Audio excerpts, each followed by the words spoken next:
was born by the roadside, somewhere in County Kildare. I think it's all over. It is, and Kildare are the champions. Champions for the first time in 42 years. And it's the red I will repair. The Cora of Kildare.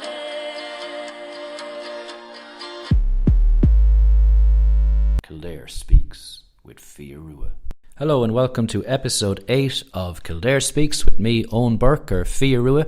Thanks to everyone who's listened to the previous 7 podcasts, and we've just had a little bit of a break over the last few weeks. I was just collecting myself, as they say, and getting this podcast back on the road has been very exciting. So over the last few weeks I was just involved in other projects and maybe just kind of looking at the podcast and seeing where we can go in the future and future guests and stuff like that. So we're back with a bang with our featured guest this week, none other than Celine Byrne, famous soprano. And when I say famous, I mean famous all over the world.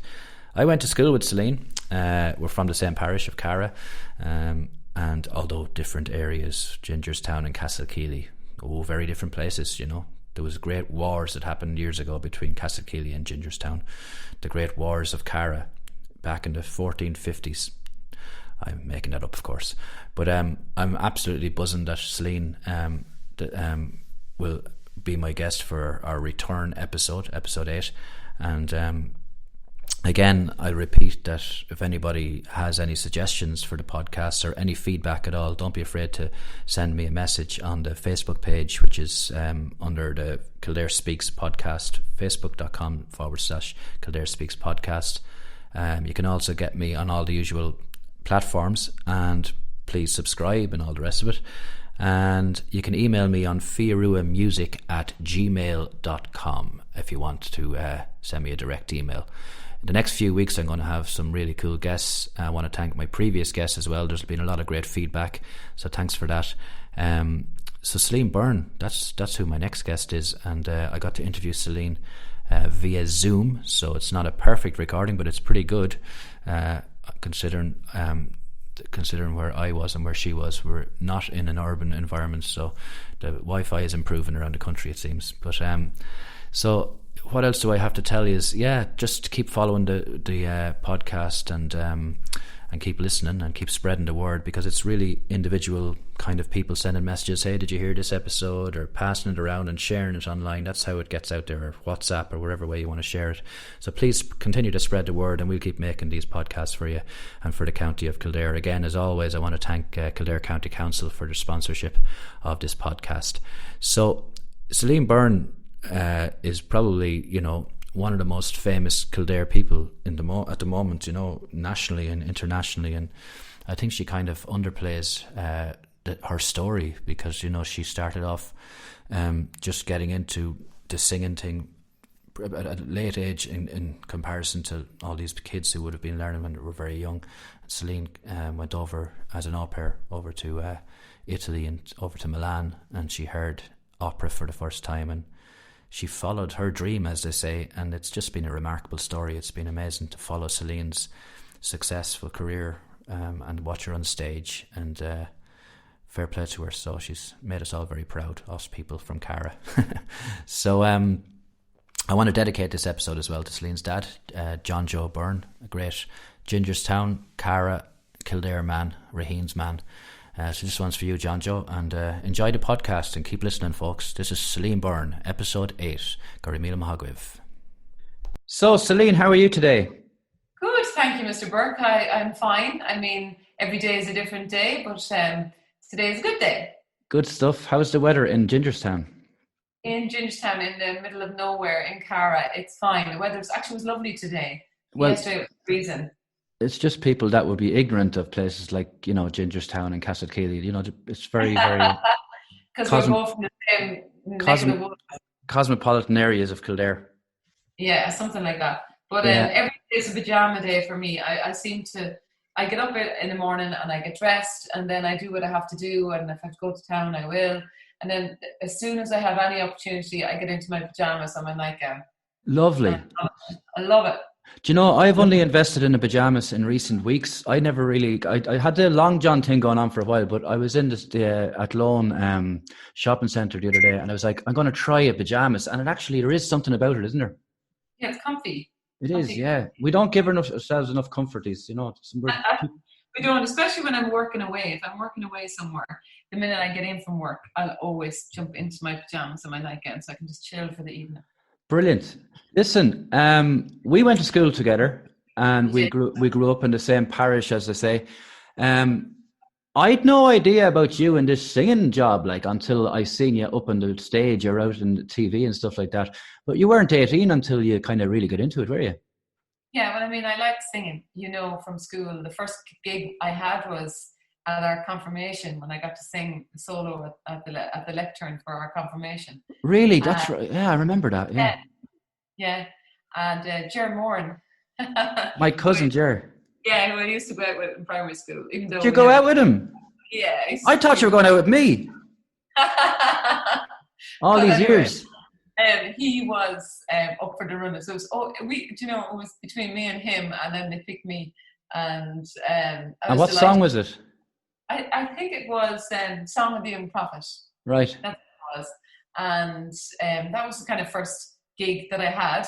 And then it wasn't until secondary school that I really got into the singing. I auditioned for the choir and didn't get in for the first 2 years. So that was kind of a kick in the ass early, right. Which I kind of needed, I suppose, because there's so much, in this industry, there's so much rejection. But what I'd like to ask you about is kind of like what kind of like light bulb moment for you was it, like, as regards to the music that the songs that you sing now? I mean, obviously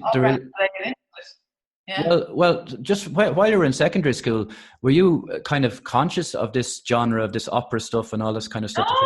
No, that was it sounded like crap to me, to be fair. I was not interested in classical music. I mean, I did it for my music, and when I was studying music in school as a subject in secondary school, I was introduced to the world of opera and classical music, and I did it for my music and for my subject. Right. But I was never really into it. Like, I listened to the Chili Peppers and Pearl Jam and all that kind of stuff.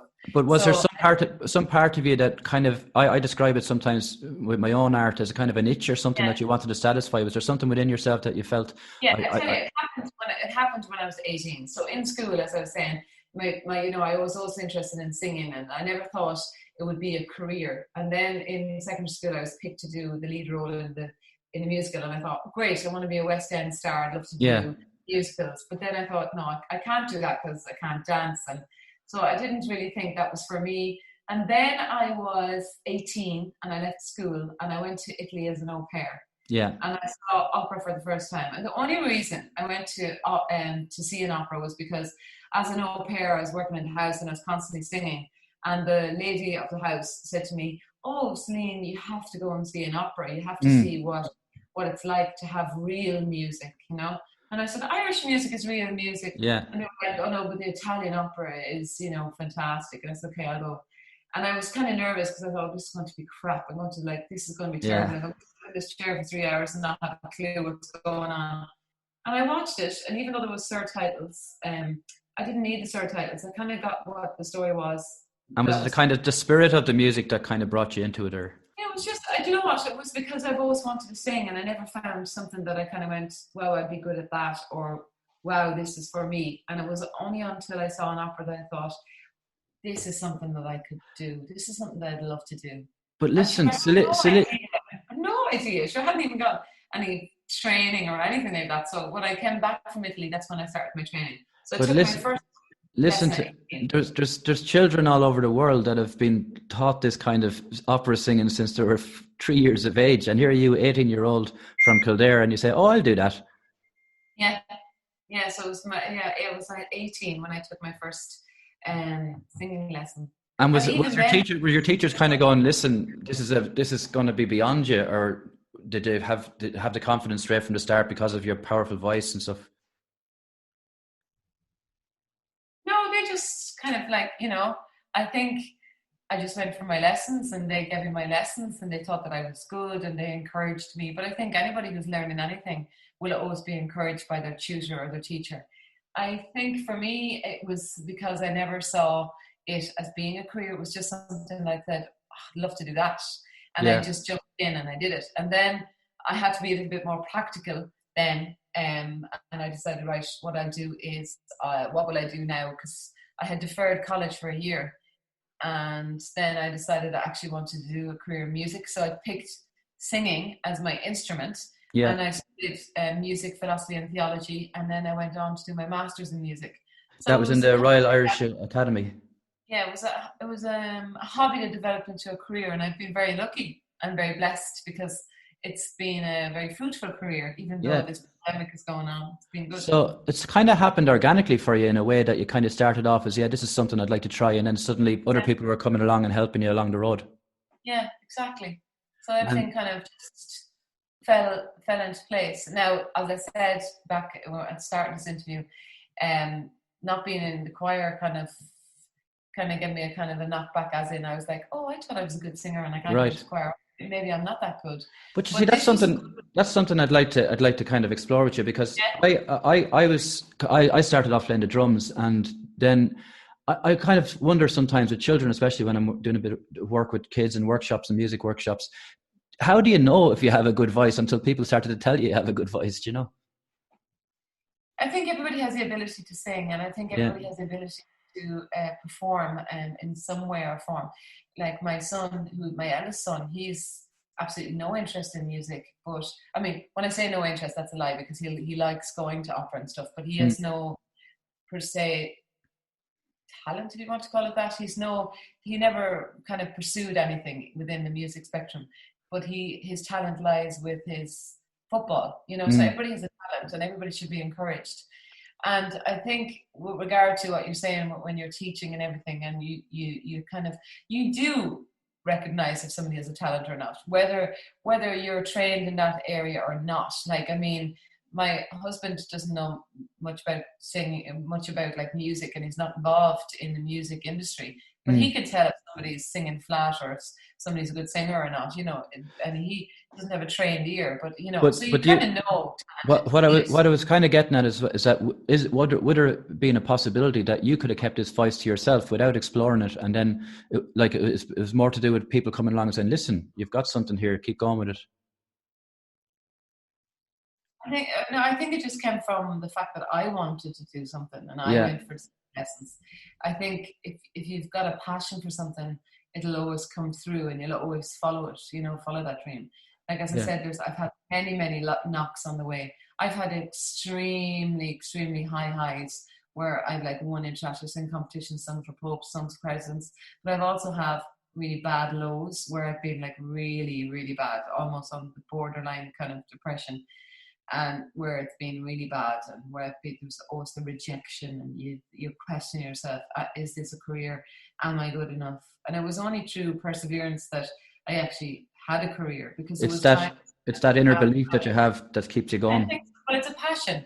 I thought, well, I want to pursue it because this means so much to me. I never want to turn around when I'm 80 and regret going, oh, you could have given my dream a chance. I gave it a chance. And luckily for me, it worked out. But like when I left college, I had no money.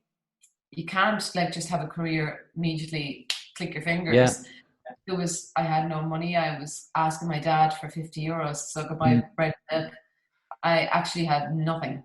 Yeah. And any money that my husband had, we were spending, or like we were using for the mortgage and the bills. Yeah. And I wasn't earning any money. And there was a time where I thought, okay, I'm going to teach part-time and earn a bit of money. And then I thought, right, I really need a proper job. And then I thought, well, actually, no. I had all these conversations with myself, and I said, no, I'm actually not going to go work full-time and then be kind of, money is my kind of driving force. I said, no, I'm going to follow my passion because I'm still young. And, if it doesn't work out, then I'll get a proper job. So I gave myself 3 years. And then that 3 years I pushed kind of like out to 5 years, and then things really started to happen. But in those 5 years I worked hard, I auditioned. I tried to get an agent. I sent music off to everybody. I tried to record an album. I was always constantly working on my art and my craft. And talking about